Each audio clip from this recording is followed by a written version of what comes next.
Tapi secara internal TNI AD begitu ada dugaan seperti itu, kita sudah meminta keterangan investigasi terhadap yang bersangkutan.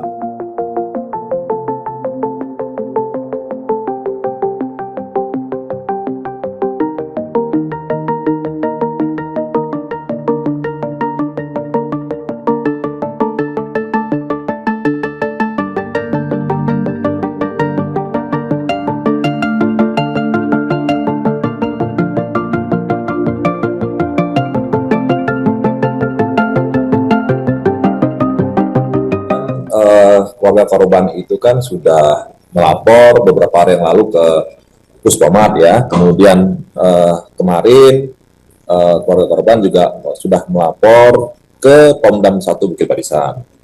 Artinya kita TNI Angkatan Darat tetap merespon, akan menindaklanjuti laporan dari mereka. Dan kita akan terus menyelidiki perkembangan ini sesuai dengan hasil dari laporan tadi. Tapi kita juga tetap menunggu hasil dari penyelidikan kepolisian. Kan kita mengapresiasi kinerja dari kepolisian, dalam hal ini Polda Sumatera Utara, sudah berhasil mengungkap dan menangkap 3 orang, ya, 2 orang sebagai eksekutor dan 1 sebagai penyuruhnya. Nah, nanti kan akan dikembangkan oleh kepolisian, apakah ada kaitannya dengan ada aktor lain belakang itu atau tidak. Nah, gitu. Nah, dari pihak internal kami sendiri, dari pihak TNI Angkatan Darat, Pomdam 1 Bukit Barisan, Polspomat akan berkoordinasi dengan Pomdam 1 Bukit Barisan, karena kan kejadiannya ada di Sumut ya, di daerah Pomdam 1 Bukit Barisan.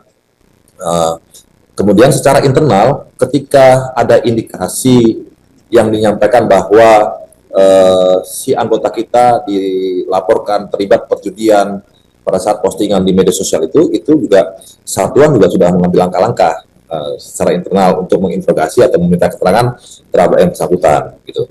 Nah, artinya kita bersabar, sama-sama kita semua menunggu hasil penyelidikan ini, dan kita tetap menempatkan asas praduga tak bersalah. Apakah memang si dugaan keterlibatan anggota dari unit 125 ini ada nggak dengan kebakaran ini?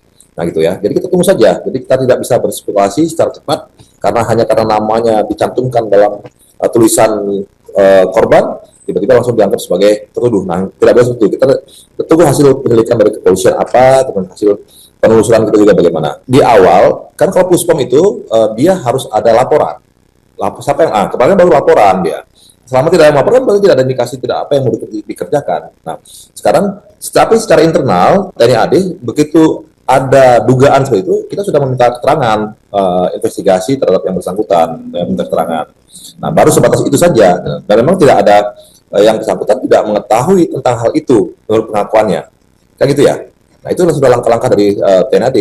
Artinya hasil penyelidikan kepolisian sendiri menyatakan bahwa bukan dia yang otaknya, tapi yang kemarin yang terakhir tuh inisial BG. Nah, kita tunggu saja apakah memang ada tersangka lainnya dari pihak kepolisian yang bisa artinya kita membuka misteri ini gitu.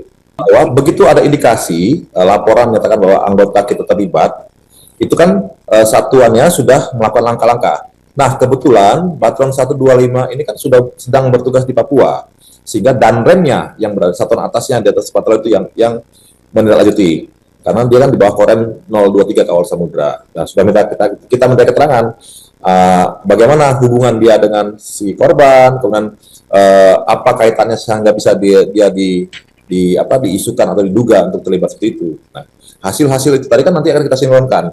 Apakah betul dari hasil penyelidikan kepolisian menyatakan bahwa dia terlibat atau tidak?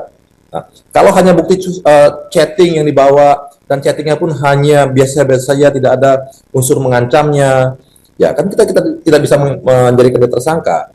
Gitu. Tapi kalau memang ada masyarakat, ada saksi, ada bukti yang menyatakan bahwa ada keterlibatan jelas anggota kita, pasti kita akan proses hukum dia, gitu ya.